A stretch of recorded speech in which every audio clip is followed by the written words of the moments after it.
All right, guys, and welcome to Whiskey Watches and Wheels, episode 3. Damn it, fellas, I'm in a great mood tonight. So we didn't have an episode last week, and I'm amped up, and I'm excited, and I'm ready. There's a lot of stuff we want to talk about, but let's start off proper way. We didn't do it last week. We need to get better. So I'm Matt. Who's next? I'm Casey. Okay. I'm Kevin. I'm James. All right, so that's the four of us. We actually did introductions last week. We finished up and we're like, damn it, we didn't even introduce ourselves. And I mean, we take for granted you know who we are, but you don't because this is only episode 3. So we're going to get better at that, we promise. And then also we wanted to make sure we do our standard risk check and what are we drinking. So someone start us off. I'll start. Okay, Casey, go ahead. You're new. Time Sonar, Seiko, 1971. Fantastic, and we will be discussing that later in the episode. What are you drinking, Finally. Casey? Tonight we have Old Fashioned with Double Oak Sagamore out of Maryland. Fantastic. Nice. James? Let's see here. I have a 6119-6400 Seiko 5 Disco Volante or Flying Saucer or UFO from April of 73. Orange face, 43 millimeter diver. Lugless design, which is really cool, and it gives it that UFO feel. But it's quite intricate, and in the color pops quite well. So, Cool. what I'm drinking is Powers 3 Swallow. Yep, 3 Swallow, Okay. and Irish whiskey, and it's quite tasty. I am wearing today a Seiko 6138 8030 1970, made in June. It's also known as the John Players watch. It's I do have the steel version. They actually make a gold in the middle here, which James actually has. Very hard to get, both of those, but his is even harder to find. And I am drinking today Yamato. Nice. Irish whiskey, super smooth. Used to be $40. Now it's $80 here at the local place. I think we told too many people about it. And, Is that a COVID rise, or was that just a? I think it bump was over actually. time? Yeah. No, I think it was because that's when we started drinking it. One of our friends, mutual friends that we have, told us about it, and I think he told everybody. Super smooth. You know how Japanese are. They kind of perfect everything. It goes down really, really nice. This is the one thing that I can put it in something small and just sip on it. Does it have an age statement? Do you know how old it is, or is it just a blend? It's not a blend. I do know that, but no, it doesn't say. I haven't seen a whole bunch of Japanese, like at least entry level whiskey. I'd say $80 is still into that range, but that's age stated. But I don't know a whole lot about Japanese whiskey. But like I said, I've just tried that at sushi restaurant, and it was really good. But that's the only one I've actually had too, and I kind of stick with it. So yeah. Hey, before we move on to Matt, Kevin, Yes, sir. why is it called a John Player? because John Player Racing, Lotus, correct? And the colors, Colors are black and gold. And that was the color of the car. just like the livery. I actually nice. was in. I didn't get it. I almost got it. They made a John Player's Hot Wheel car that they had in a box, some little set, and I forgot to get it as I was leaving. Oh shit! Yeah, I would have definitely picked that up. That might be your Christmas gift, James. I'd love it. All right, and I am wearing, as they say across the pond, an Omega Speedmaster 2023 professional moon watch, and drinking the finest of La Croix. Excellent. It's Is classic. that Stay French? hydrated, Matt. That's Stay French. hydrated. French. Stay hydrated. La Croix. So, all right, guys, listen. For those listening at home, you guys don't realize when I say that we have a group chat and we talk a lot, that's an understatement. We literally talk. There's at least 100 posts per day. We talk all day long. It has to be muted. It does. Yes, it does have to be muted. But, I have an annoying notification because I'm deaf and I can't hear the standard little ping. So I think have it's a duck. Is it the I duck? have I have the car horn, the old car horn from on Apple, right? And so Stacy goes, "Will you turn that fucking thing off? It's driving me crazy. She can't stand it. It's like nails on a chalkboard to her." But anyway, it goes off all day long. So what we're about to discuss was complete and utter chaos and complete and utter surprise, at least to me, I'm sure to all you guys as well, what Kevin is about to tell us. You know, when he posted up pictures during the Thanksgiving break, we were like, what the fuck? Because we had no idea this was even coming. It came out of left field. We had no clue this was even in the works. So Kevin, with that being said, you have the stage, my friend. Tell the audience what you did. I bought a new car. Yes, you did. You did get a Can new you do car. the claps? Yes, I can do the claps. Hold on a second here. Okay, hold on. I bought a new car. Wait. Oh, do it again. Do it again. Three strikes, you're out. Trying to. It's not. It's just Oh, it's spinning. well. It's not working. Damn it, man. It's too late. Why is it working? You blew it. No. So, Oh, Riverside, you're letting me down. Oh, terrible Riverside. Sorry about that. Okay. So I didn't want to say anything because I got a hell of a deal. One of those deals that is too good to be true. So I was on a weekend on Saturday, I think it was. I was actually looking at a 992 Ruby Redstone GT3. I was showing our friend who has another podcast the car that I was looking at, and he said, "Hey, wait a second. If you're looking for a car, we have a friend that works at the dealership. That's mutual friends. He has a car for sale that one of our other friends backed out of for whatever reason. And he built this car." And I said, "Okay." Well, So he spec'd it, whoever this guy yeah, is. he spec'd the car, and well, he had the package. So I got a 992 GT3 Shark Blue with the Manthey. I guess that's how you say it. Manthey kit. So it's a $80,000 retail kit. I'll go into the specs in a minute. $50,000 cost. The dealership had to provide a car and send their guy. This is all not from what I know, but from what I've been told. They had to have a car. Then they had to send a tech to Germany to learn how to, I guess, set up the suspension for this. And not all Porsche dealers can do this Manthey kit. So they told me a little about it. So I talked to Connor, and I guess at the same time he was talking to another friend of mine, or ours, that just picked up a GT4, and he got an allocation for another car. So he was going to trade in his GT4 RS that he just got and use this car. So he told me, "Hey, if you want it, I'll back off." I said, "Yeah, I think I want it." Very spur of the moment. My wife is sitting across from me, and she's literally going, "Fuck, I cannot get you." Not that she was going to buy me a car, but I fucking can't get nothing for you for Christmas. I was like, "What, you got to buy me a car?" And she's like, "No," because I was saying, "Well, fuck, I got to get this money and do this." And she's like, "What the fuck?" So the sales guy actually came and met us out for dinner. He was supposed to come anyways, brought the paperwork with us. I called him up, gave him a deposit, showed me everything. So Shark Blue, and I have a little, kind of looks like no, this. you don't even do that one. Let's do that. Look at that. Look at that. Let's do. You got this. pictures? I got pictures, man. So we're gonna. So, while he's pulling this up, was the other car you were looking at, was that a GT3 as well? It was, yes. Okay, was. so you were looking at updating either way? Yeah, so my 991.1 had 34,000 miles on it. I had a full, it had a race bar. I put Recaro race seats on there. It was PDK. I powder coated the wheels. So if you guys don't know what my car looks like, it's at Apple Livery. That's my Instagram handle. Full Apple Livery. I was one of the probably second ones to do it. I've had it for like 5 years, 6 years or something like that. And so that's that was my the car. old car there. Yep, that's my old car. And I kind of, had a water thing in the back for like water when I took it to the track. I had pageant brakes on there.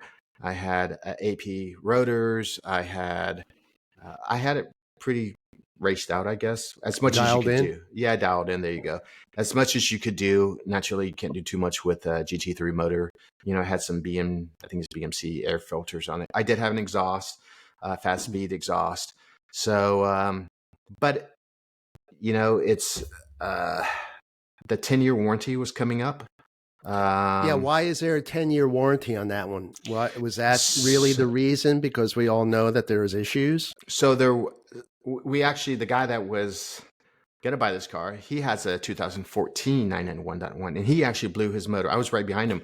He blew his 14 up.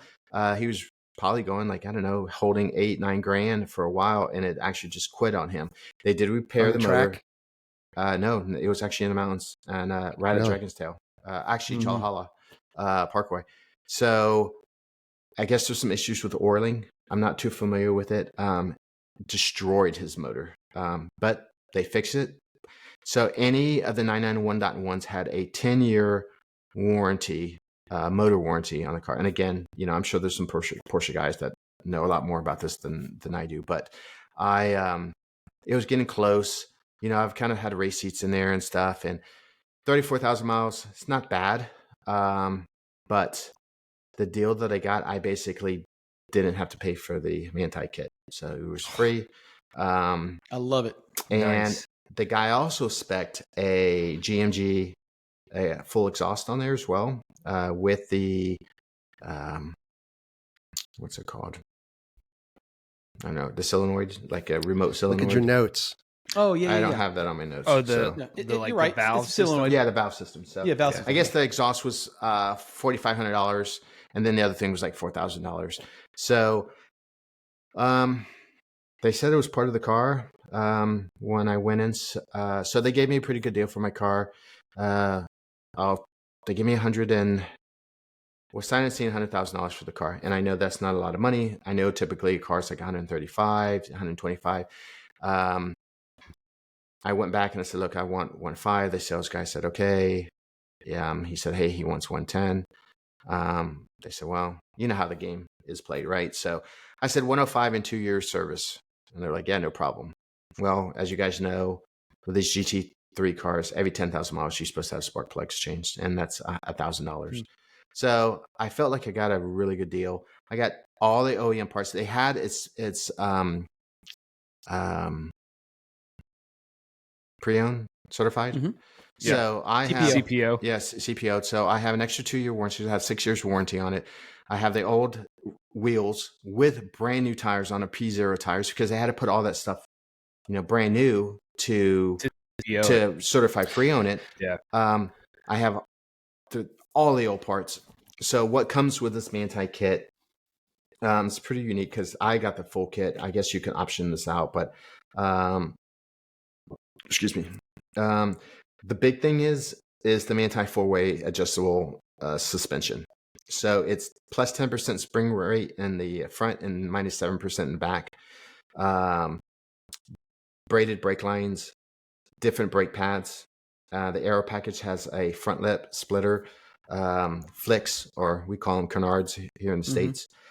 Carbon fiber rear diffuser. Carbon wing with the side plates, and the side plates say Manti on them. And as Casey said, to put the sticker off, well, the sticker's actually inlaid in the clear coat. So the carbon fiber. It's actually inlaid in the right carbon on fiber. The carbon fiber, yeah. Because you can't feel that it's not raised at all. Wow. Aero disc on the Manti OEM 1 wheels. They told me they were magnesium. After doing some research, they are not magnesium. They're lightweight aluminum. Saves 16 pounds per set, which doesn't seem a lot, but when you're doing, you know, reciprocal force, weight. yes, unsprung weight, absolutely. So visually, it's different too because it has that on the rear wheels. Yeah, so it has the carbon aero disc on there. Yeah. I call them paper plates. It's got the paper plates. Yeah. I actually didn't really notice the wheels until I was actually taking notes, and they're made by BBS. They pretty much are drilled. All the spokes are drilled for lightweight. Pretty unique. It does have carbon ceramics, so no more brake dust with my APs. I took it 30 miles and the brakes were black. Oh, that's great. Yeah. This car, I mean, you flick the steering wheel and you can feel it. Quite a bit difference as far as a number of things. the dash makes my 991 feel like a G body because it's just huge dash. Everything's touchpad or touch screen. Not a lot of buttons. Before I was so used to just putting my hand down and hitting the suspension, hitting the race. Everything's the knob on the steering wheel. Does it have all those haptic feedback bullshit little like doohickeys? When you touch it, it's a synthetic button. It's not a real button. It's just almost like you're touching an iPhone. Yeah, that's center console. The screen is like that. Yes. Right. Okay. I actually complained. I said, "What the fuck? I bought a car and doesn't have the garage button." Mm-hmm. And the sales guy, he texted me. He's like, "It's in your fucking screen." And I was like, "Oh wow, oh, okay." Why bother? Everything. Why bother? Yeah, everything was on the screen. And I was trying to find some flaws that like a 992 doesn't have on a 991, but it has everything. The only thing it doesn't have, which my car doesn't have neither, was the mirrors where you can see the sensor when someone's passing by. It might have it. I probably haven't turned Blind it on spot. yet. Well, no one's going to pass you. That's the point. Right. That's true. Exactly. That's true. It has the LED door like lights, and they say Manti. When you open the door, it shines down on it. It has the entry guards. That was the $20K upgrade for the lights. Yeah, it has the entry guards. They say Manti on them. It's so cool. It's like my wife's Mercedes. You can change the lights. I know this is like lame for a kind of a race car. You can change the lights to different colors. You can change the brightness of the Manti. You can change Disco baby, everything. And it has Apple Play, which my other car did not have. I had a bullshit aux cable with a Bluetooth receiver that I had to tell my wife to push all the time. It does have a cup holder. So how fucking So you got ironic that is going it that for you. the Apple livery car did not have Apple CarPlay? Well, Right. didn't come with it. Hey, so there's a really big question you haven't answered. Mhm. Is it PDK or manual? It is PDK. So It's a race car. it's a race car. I Yeah. like manual, but my other car was PDK as well. Let's face it, you're not going to drive faster than a PDK car anyways. No. For the time that I did take in the track, supposedly this kit, You really need all the help you can get. So. yeah. Especially this kit supposedly took off 8 seconds at the Nürburgring, opposed to a Nürburgring? 992. Yeah, Nürburgring Mhm. off of a regular 992 GT3. So I like it. I am actually trying to figure out how I'm going to incorporate Apple livery. My daughter had a very good idea. I think, some guys said, hey, do the Falcon livery on it. It does also have full PPF on it. It also comes with a Manti. So I had the Redline tow hooks on there. It actually comes with its own tow straps on it. Bigger boot storage. I do have front lift on there, axle lift, which I had on my other car. I think that's awesome. Yeah. So, Casey, you had mentioned if it was bigger because you drove in Connor's 991T. I don't know because I drove from the dealership, parked it in the car because I had to take pictures of it in the garage and stuff like that for insurance. But this car supposedly is like $360 with the kit. And I paid substantially a lot less than that. So, what's really interesting, Kevin, is when I saw that come up in our mutual friends' Instagram. It was so hard to keep it a secret, guys. Well, when I saw that come up, I literally thought of you like, Yeah. Like, it's right around the corner from Kevin. And then literally 2 days later, you dropped this on us in the chat. Yeah, Aaron was asking me, my wife was asking me, hey, you got to tell the guys, you got to tell. I said, not until it's in my damn garage because it's just too good of a deal. So the exhaust was supposed to come with it. The guy called me, the sales guy said, hey, when I picked it up, hey, supposedly like the sales guy said, or the sales manager said, or the GM said that the exhaust did not come with it. So I said, well, I know the owner. How much do you have to pay? And he told me. So I said, well, whatever, I'll pay the guy. And then I guess he called me back and said, hey, don't worry about it. They're going to take care of it. They're going to make it up to Cody. So I was like, hey, great. No, I don't see any flaws in the car. Better gas mileage from what I see. I mean, it has a lot of stuff that my Toyota 4Runner has, remote start. I can see, I don't have to have Did you just say that? Did you just really say that? It has remote start? Yeah, and it actually has. Oh, there you go. So that's what everybody wants me to do. You should have put a Porsche one up there. The what is it? The Falcon livery. It's pretty sweet looking. It is. So I think Savannah had a good idea. And I think what I'm going to do is I'm going to have my graphic designer who works for me do a Apple livery, but instead of the rainbow colors, do it in black and gray tones. Oh, love So that. I'm going to see how that comes out. See if it comes out. So it'll just be blue car with blacks and grays as the different colors. It'll just be grays and blacks. We'll see how it comes That could out. be really interesting. Grayscale.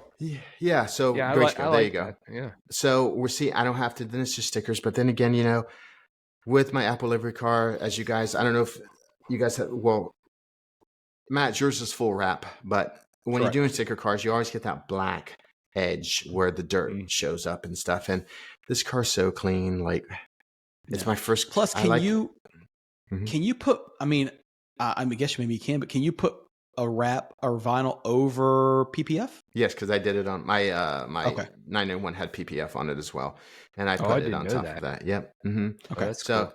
The reason why I made this decision, or the reason why I should say I talked my wife into this, was, look, I was gonna have to redo my PPF anyways. It was been on there for 6 years.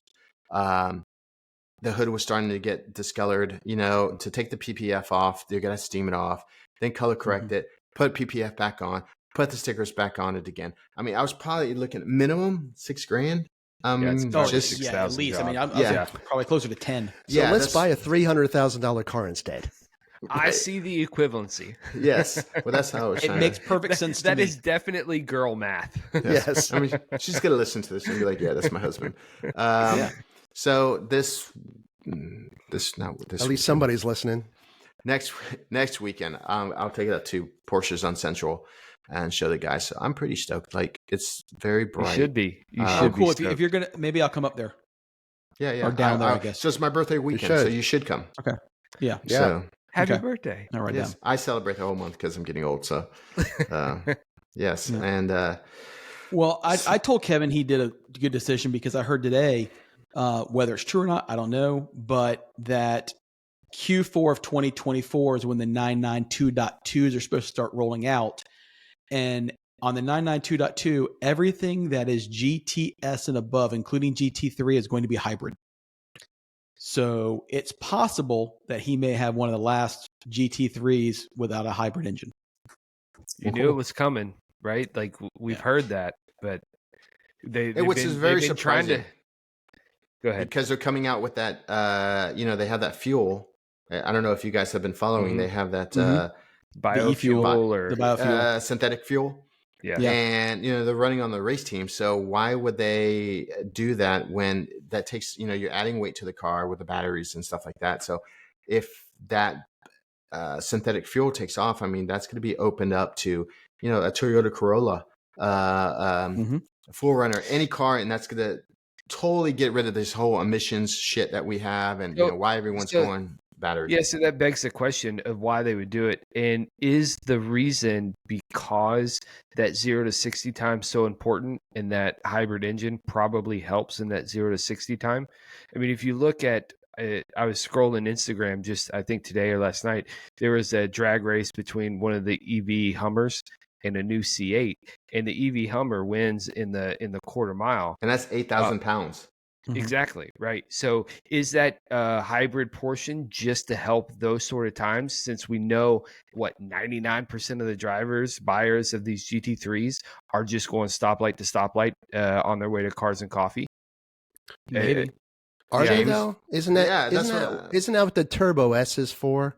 The Turbo S is for your Cars and Coffee. I think for the most part, people are taking those GT3s and driving in the mountains, driving them on the track. That's not a car you can really drive around town.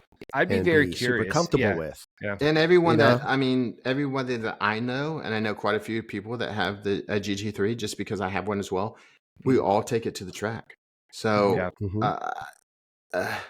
it's not the Ferrari or the Lamborghini that you never see at the track or you never see, I'm saying that every day. Those are just cars that you get in the car, you go to dinner, in South Beach. You can't put a lot of miles on it because the value diminishes once you, get over, 10,000 miles on it. Same with, I know a McLaren's a great car. Same thing. You put any miles on it, the value diminishes. You know, they're just a show me car. With a Porsche, I think these guys beat the shit, especially a GT. I mean, look at all of us. We beat the shit out of our They're cars built to too. drive. Yeah. So, Mhm. you know, Well, I'll give credit where credit's due. You know, I heard this on Spike's Car Radio, and you know, Spike has a pretty good, or his team has a pretty good, you know, wherever he gets his sources from, they're right more often than they're wrong. You know, so take it with a grain of salt. But that's what they were talking about on their podcast. So yeah, and one last point too. I mean, that wing is it is bigger, so there's in the splitter too. 30% more downforce in the front and 45% on the back axles. Wow. That is So- a lot. With that rear wing, can you see out of the back? I since can. It's larger. And the shitty part is, I just bought when we went to Farron. You know, one of our track leaders, all of our track leaders, the guy with the blue GT3, he had the riser on there from, I forgot the name of the company, but it's $1,000. I just purchased that. I actually won a gift certificate, so I used that gift certificate, and I just purchased it. So I will be putting it on rent list. I got sale. a tool bag. yes, you did. It's Porsche, isn't it? Yes. Yes, you did. Yeah. So yeah, we'll see. And I'm still waiting for my car from my G body. So hopefully that will be. It's getting closer. Is that soon? Yeah, that's Is that soon? It's very soon. It's being broken in right now. Okay. Yes. So getting looks 500 great. miles on it, and then you'll be driving up here or flying up here to grab it. It already Cool. made its first Cars and Coffee debut. Yes. That's right. Yes, it did. All right. So, and if you guys don't That's know, cool. it's a 1980 911 SE with the WISOP package. So me, James, and Dave over at SonarWorks, we kind of collaborated together and doing our own take on it. I could have put OEM carpet, OEM leather. He had all that stuff, but Dort gray does not look like gray. It looks like a mauve, gray, pink. Mhm. It's a weird color. Nothing even matches it. And the carpet's like an orange red. I didn't want that. I want it because, you know, it has burgundy piping. So I went You with. modernized the 80s. Yeah, Really, almost that's like what it came out to. No, it looks good though. Yeah, Yeah. what did you say? Like what do they call OEM that? Plus. There you go. So A period plus. yeah. Yeah, right? Yeah. So we'll see. I'm happy to see what I'm sure Well, it's gonna be a night day. So 2023 is ending up pretty good on the car side for Kevin. Well, and So- well, Kevin bought a car and James sold a car. Oh yeah, I did. Yeah, that Yes. Finally. So one acquisition for the Yeah. stable and one leaving the stable. Yeah, so on our last episode, we talked about it. I think we had a little technical difficulties at that point, but I had a 1991 318 IS listed on Bring a Trailer. Didn't start out great, let's just say that. And there was, you know, at this price point, the comments were quite interesting to start off. A few got flagged, but in the end, it performed really well. So people are saying that the classic BMW market is tanking a little bit. I didn't see that in my results. Some people think it should have went for higher, but I know the car, and I think it went for spot on. I had it literally listed locally for one price, and on Bring a Trailer, it sold for $59 more than what I had it listed for here There you go. locally. Spot So on. I'm happy with it. It's leaving the country. It's going to Mexico. So Oh, wow. a frequent cool. buyer, a frequent buyer on Bring a Trailer, collector, grabbed it. Cool. So that ships off tomorrow, I believe it is. So yeah, real happy with that. And my classic BMWs have left the building. No more. No more. That's it. I'm out. Yeah. That's it. So the thing is I love them. They look great. Fantastic cars. I just found that it was getting harder and harder to find the parts. Mm. And, you know, I don't think that BMW really loves their tradition. You know, just look at their current branding, what they're doing to their heritage. And I didn't want to do the search constantly.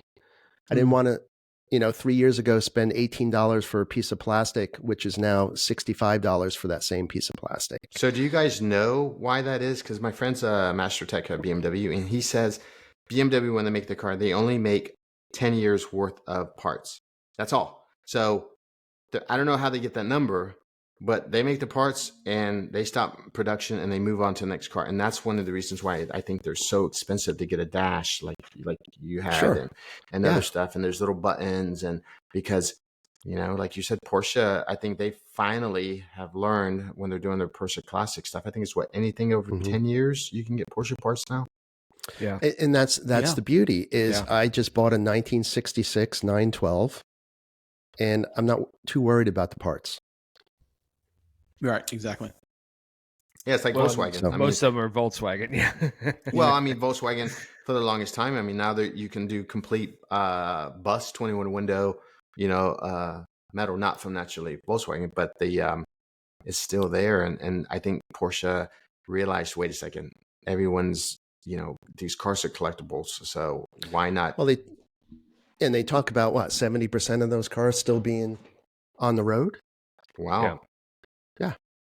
That's pretty impressive. I don't know if you can say that with the BMW. I mean, I'm not knocking the BMW. I just didn't see BMW corporate embracing what they had. Yeah.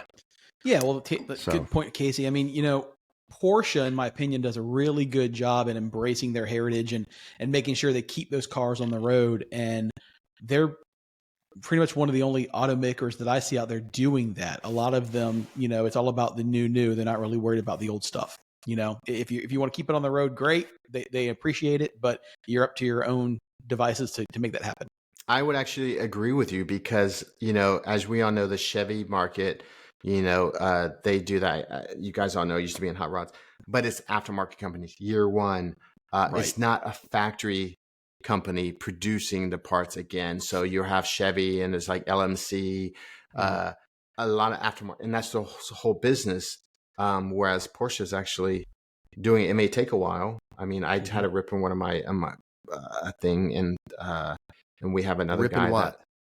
So in my 991, my fire extinguisher fell off when I was. It just came undone, and it hit the what says GG3 on it. It was going to take like 3 months for them to produce that. Again, I found one overseas. It was $1,000 for that piece, and Porsche tax. So but you could get it. To that right? point, similar. So right now, the 997 generation is having an issue with fuel pumps. They're starting to deteriorate and break down. There's guys, particularly on my car, when the gas tank is drained, there's metal particles, so the impeller is starting to die, and there's zero in the world. Well, that's good to know. So when my builder told me this, he's like, here, you need to buy this part. There's one at this specific dealer. Buy it just in case you need it. Not 2 weeks later did he start the car and then redrain the gas pan, and there's particles. The pump's dead. And so just by chance, I bought a $530 pump, and it was needed 2 or 3 weeks later. So it's something to be on the lookout for. He's fortunately building a kit based off of Walboro, like a 255 pump, I think, to replicate what the OEM has, but there's none out there. Well, it looks like opportunity as well. Sure. Right? Mm-hmm. So if they're not out there, I had I needed a windshield for my 1988 BMW 535 IS, and you couldn't find one anywhere. Literally not even nowhere. aftermarket. Yes, aftermarket, but only the cheap Chinese wavy stuff. Oh, wow. Right? No one wants to really put that in their car, especially a classic car. So, at one point when I was restoring a E28 M5, I was able to get a set from overseas that it was a group buy, and they were manufactured overseas and got shipped to the United States. And I literally had to drive to Atlanta to pick it up. They were delivered to somebody's house, multiple houses across the country. It was like a group effort. Yeah. Mm-hmm. Yeah, exactly. And I'm kicking myself because they were $200. I should have bought a number of them and just have them, like you were saying, Casey. And, on the BMW side as well, everything at that age, things are starting to rust or have rusted. You have to go to Norway. You're talking about entrepreneurial spirit right there. You know, there's a company in Norway reproducing all the metal for the E30s, which Oh, shit. is crazy. Wow. But is that really feasible to you in the United States? Right. Unless you're doing some kind of huge group buy. But, you know, the more we complain, there's people out there that see that as an opportunity and can make those parts. Mhm. Right, Kevin? You saw me Exactly. smiling. So Casey, what you're telling me is in the evenings, instead of looking at watches, I need to be looking for a fuel pump for a 997. Yeah, Both. good luck. Just have it on my shelf. I got you. Yeah, there's already people in I hate it, the Facebook groups, but in those forums or subgroups, whatever you want to call them, yeah, there's already people complaining that their car's bricked because wow. there's no pumps available. The same thing's happening like on my Cayenne. Some of those, the high pressure fuel pump on their DFI engines is also very sparse. I ordered one about a year and a half ago when I had some trouble. Car driving down the interstate, car just quit. But it ended up being the low pressure fuel pumps in the tank. And so they're available. Fortunately, there's aftermarket versions of those white label stuff. They're used kind of across many other VW models, so they're easy to find. But the high pressure fuel pump that's on the back, I think it's on the cam, one of the cams that runs off the cam, I think. Those are, I ordered one and it took, I think 13 months to arrive. So $2,500 part, 13 months later. Had that died, I mean, I would have had to just junk the car. I mean, I can't go 13 months without it. I wonder if this is a bigger problem because I had heard that the new Lotus Emira is really behind. Like people that order their cars, it's being held up and supply chain issues. But one of the issues was fuel pumps. So I wonder if it's a similar part or something. Yeah, perhaps it is. Unfortunately, I just don't know enough about that particular thing. These high pressure fuel pumps is something kind of new to me on the Cayenne. But I went ahead and put an order in for one, like, $2,600. It's just sitting in the garage now, just in case. Because I mean, what are you going to do at that point, right? At that, for me, with the necessity of my car for my job, right? I drive, 50, 60,000 miles a year. I've got to have that part, and without that, I've just got to purchase another car. So, like I said, I just went ahead and bought it. 13 months later, it shows up. With huge pain in the dick. Wow. Well, I don't buy the supply chain stuff any longer at this point. That shit's, you know what I mean? It's simulated. It's just man. an excuse. It's now just an excuse. So that's we talked a little bit about watches. I guess we're kind of done talking about cars because Casey got a new acquisition as well. Well, Casey's been down this rabbit hole so like you said, we talk I look for like all 10 day, minutes and there's like 20. In 10 minutes, there's like 20 messages, and I'm like, oh, I got to catch up real quick. If someone didn't know us, they would think that we are all either homeless or have no jobs, because it's how we get our full-time jobs done and continue to text each other is mind-boggling. I guess we're just multitasking. You've been going nuts with these Seikos, huh? Listen, I told you that's what happened with me. That's exactly right. That's exactly right. I told you I went searching and I found this piece, and unfortunately or fortunately, I don't know, whichever way you look at it, it's an overseas only model. It's a JDM model, and so I had to buy it from a mutual friend. A mutual friend, we'll say, yeah. So it arrived. It took about only maybe a week, maybe a little less than a week. That's impressive. Super, super happy with it overall. My wrist does take up the whole bracelet. Like I'm on the last little notch here. But it's an OE bracelet. Super excited about that. Obviously, as we discussed a little bit last time, it's the first Seiko with the exhibition back. Super cool flyback chrono. So I wore it today for the first time all day. I got a few comments, which is kind of fun. But most importantly, I really enjoyed wearing it. I did find some problems. It is going to have to get serviced. It loses about 20 to 25 seconds every 3 hours. So overnight, I woke up and it's like 3.5 minutes behind. Okay, before you do that though, This is the first time you wore it? Today's the first full day. Yeah. Okay, Yeah. so Give it some time. give it some time. Literally. Yes. You think that No pun the intended. oil needs to loosen up, or No, I think because it's not mechanically wound like a Rolex or something like that. Mhm. So as you wear it, I had, because of James, I went out and bought a time grapher, I think it is. I had a watch that did the same thing. I Yeah. wore it for 4 or 5 days. I put it back on the time grapher and it was spot on. So the Improved. person that we get some of the watches for, that finds watches for us, he has a watch guy that goes through them. So I think Yeah, you need so- to wear it a little while. and I'm more than happy to do that. I'm not upset at all. No. Actually, to his credit, it was boxed up pretty well. Although the package was You still, were warned. yeah, the package was beat to hell, and I opened it up and I was like, oh god, this is going to be bad. DHL. But yeah, exactly right. But I did reach out to him today just in case to see, and he could not have been more kind and open to working with me or figuring it out. And I was like, dude, this is my first true vintage watch, so I'm not upset. I'm not upset with you. I just want to know what to expect. And so I'm happy. He's happy. You know, I bought it. I told him I'd be buying more from him. So, and Did then you the call only, him Mr. Dude? of course, As I he did. would call you Mr. Yes, and Casey? lots of hands, right? There you go. The only other kind of oddity about it, and I read this as I've watched like wristwatch revival on YouTube, is that when these second hands are the hands are placed, right?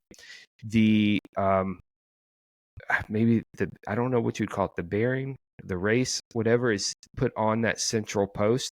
If it's not lined up perfect, the like the second hand opening where it goes over that post will be permanently mated to this post in one orientation. You can't change it. So when you do the flyback, it's probably a quarter second, maybe a half second off of perfectly vertical. But again, I'm happy. I think it's cool. I think it's one of those little things that it's 1971,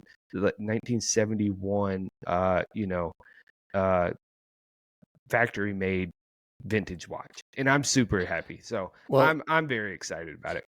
Think about all the stories that watch has had. I know, You know what I right? mean? Yeah, And you know, it is a very cool watch. It's been on my list for quite a while. It's kind of fun to see others grab the watches that I've had listed as wants, and then to actually see them. So, tell me a little bit more about that watch. What color is it? well, it is so it's just came, as far as I know, in 2 different colors. I've got I think what the classic or the original was intended to be, which is kind of the teal greenish. It's called the Time Sonar, right? Because it looks kind of like the sonar screen. There also was a brown version, which I may try to pick up because it's It's like cool root and beer. Yeah, different. it's pretty cool looking. Yeah, it's kind of different. Reference number 7015-6010. All stainless, of course, 39 millimeter diameter, 42 lug to lug, etc. It's not really that thick at 12. But the cool thing again is that it's got basically the clearish sonar dial, and then the exhibition back. So And you super have super the happy with it. original band, which That's I don't right. have, which is super hard to get. Like that band, I saw try and look for that band. It was $500 for the band. I was like, what the hell? Like, I think I'll just stick with the band that I have. Like, Yeah. so Well, yeah. So, I mean, you talk about your band being slightly too small. I mean, you may want to just pull that off and put it in a drawer because it's so rare, and Is it too toss it on a tight? NATO. Casey, It let's see if I can get it on the camera. It Yeah, is. you don't have a lot of play. It's at the very end of both of the options. lose some fucking weight. Dude, That's honestly, that watch would look really cool on like a light turquoise or whatever, and black, maybe like NATO or whatever, and then just toss the band in a drawer. And for you right will now. get a lot of. That's that one watch. When I wear it, I get a lot of comments on that watch. That and the Regatta, Yeah. but that one, people are like, "Oh, what kind of watch?" Yeah, it's like sharp. people that don't even know watches. I think we talked about it last time, second. That's episode. the beauty. Mhm. That's the beauty Yeah. of the Seikos. Yeah, especially when you say, yeah, I mean, I always lead with, yeah, it's a 1969. And they're like, what? Yeah. Like 1960, yeah, 1969. Yeah. And then the two last things I'll say is I was pretty happy with the band. It's got like a few little scratches and stuff. And James, as you said, like I really honestly would love to hear the story of the guy who owned it before, right? Like where's it been? Don't What's be it a Kevin. done? Yeah. Don't be a Kevin. And then the last thing I was concerned once I got it was I was kind of doing my TikTok right to get it started, and the weight, the winder is louder than I expected. Right, I have a Rolex, right, and that thing's silent. You don't hear anything. In this, there was a little bit of noise, so I was concerned that it may need a service on that front, but apparently that's pretty standard. So Yeah, I showed again, them. I showed you, and I showed you some other Seikos that I had. In fact, I had a world timer that just got serviced by Hub City, which is phenomenal. If you guys ever need I give a little plug. Guy's great. That's all he does. Where did is a he? service on where's Greenville. he? James? Greenville, North South Carolina. Okay, cool. Great. He's on Instagram. He has a YouTube channel. He's got a podcast. Very knowledgeable, very helpful, very friendly, super nice and guy. sells all his watches are serviced by him. So that's the brown and he version gives there. I think he gives a warranty on the service too. So I had that war timer and same noise. Like a lot of the watches. World timer? Is that what you're saying? World timer? World. Okay. World. Yes. Yeah. Sound like war timer. World Star. Anymore, it probably is a war timer, but And I mean, even my Patek Nautilus, loud as shit. really, Oh yeah, you can actually hear it.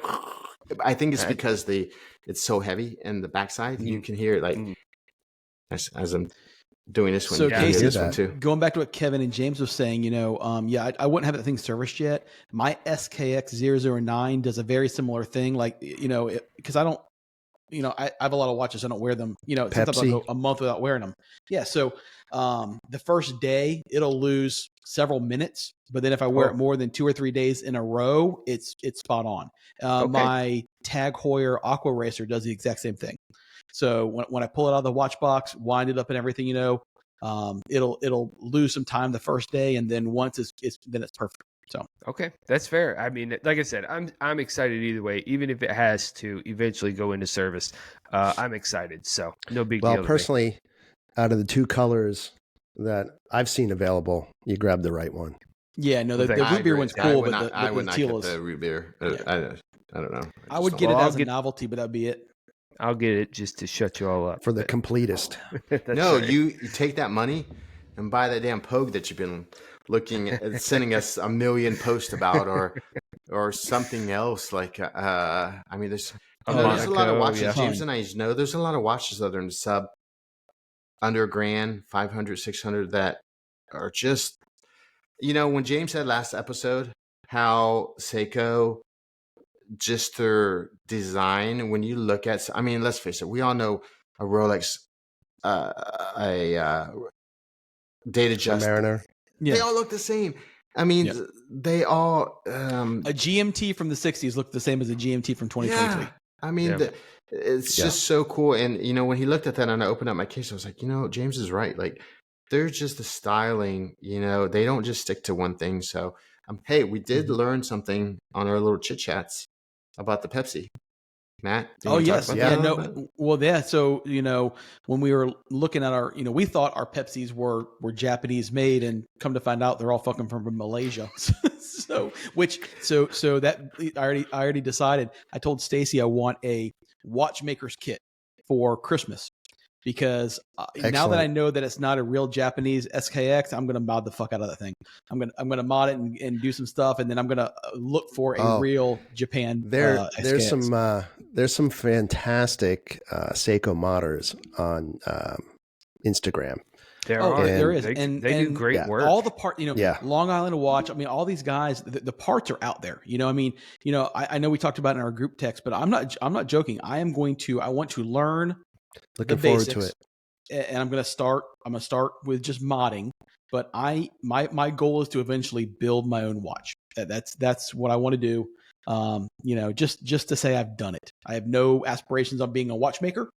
Just something to do. So, hey, I told James a couple months ago that I thought about taking the class and stuff. Because I mean, most of these guys that are doing the services, they're taking them apart. There's YouTube videos on them and stuff, but they're charging $300-$400 for a service, and all they're doing is taking them apart, put them in an ultrasonic. You know, I know the ultrasonic's a little expensive. You know, putting oil on them, they know how to do it. And they have literally 3 to 6 month waiting list. Right. Months. We're not talking peanuts here. We're talking, you know, 350, 400, and that's not including parts. So if you need a glass or a crystal, if you need, you know, something else, I mean, you can buy old movements. You can buy old movements dirt cheap on eBay. Like I'm talking $10, $12. So I mean, so if you want to just we talking like Swiss movements, or are we talking like Japanese either you movements? can get Japanese Myoto or Seiko movements or whatever. I mean, old movements that have no case or anything for literally like anywhere between $12 and $30. Matt, there is a company that you can actually buy a kit. You know that, right? And it's all the pieces. Yeah, and I've together. seen those. The problem with the kits, and there's several of them out there. And I was looking at the kits and everything. You know, the problem is I'm not a fan of any of their dials. Their dials, like, you know, the DIY watch guys and everything, they're great for what they do, you know, and it makes it really easy. But, you know, all of their dials are labeled their brand. Right. You know, and it's not, usually very long and scripted. Right. And not even, you know, even the long on a watch guys, which, you know, a lot of his watches are all Seiko based and they're great looking things, but they have his little Long Island, you know, watch logo, and rightfully so. It's his watch and his brand, you know, but you know, I saw online where you can buy really cool dials, you know, like the Seiko Wave and stuff like that. There's just cool stuff out there, you know, and I'd rather, you know, I've even found sites that you can come up with your own logo and make your own little dial. You know, I'd rather do that than buy someone else's stuff. That's curious. I think what would be the challenge is to do it tastefully and when to stop. Correct. Right? No, I agree. Restraint. So yeah, you don't want to turn it into an Invicta, right? As far as going over the top with everything that we've talked about in the past. Yeah. But Hublot that skeletonizes there's everything. Something to say about having it a little understated that's just a little bit different than what you would expect, as opposed to I ripped everything out of this and every little part here is been cobbled together to make this look cool, or what is perceived to be cool. But, you know, making it tasteful, I think, is recognizing when to stop. And on that I don't note, disagree at all. So we have a lot to talk about. Matt, we're going to go ahead and probably maybe do another, we'll do part 2. Yeah. Let's do a part 2. We talk normally 30, 45 minutes after we get done. So we'll do part 2. We'll start part 2 over. Absolutely. And I love it. So I have we'll some notes pause it on here. some other stuff. Yep. You got it. So we'll pause it here, and then we'll do a part 2. All right. So guys, stay tuned. We're all going to be wearing the same clothes and drinking the same shit with the same watches. Same clothes, same stuff. Guys, stay tuned. I'm going to throw it all out there. You know, follow us. You know, whiskeywatchesandwheels.com. We got a new website. You know, well, it's not new, but it's kind of improved. New logo, revamped. New images, new stuff. You know, you can find our podcast there. You can download our podcast on all your main things: Apple, Google, Spotify, all there. Hit us up on Instagram, which is what Whiskey Watches and Wheels, and we'll go from there. So hang tight, and we'll see y'all with part 2 in a little while. Like and subscribe. Like and subscribe. Thumbs up.